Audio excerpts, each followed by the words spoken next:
Ho saputo da fonte certa che la sopravvivenza porta a fregare chi che sia.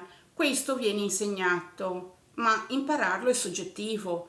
Interpreto la frustrazione di chi subisce il torto e la soddisfazione di chi non fa ciò. Dico tanta astuzia.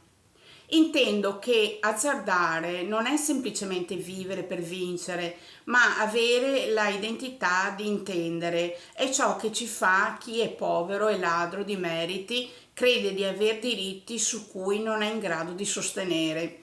Imparerò è la risposta di codesti che soggettivamente si permettono perspicacia nel fare con questo punto d'arrivo il trionfo, ed io che con tanti mi sento fregata, barca a vela che vola sopra le onde, i remi sono sospesi.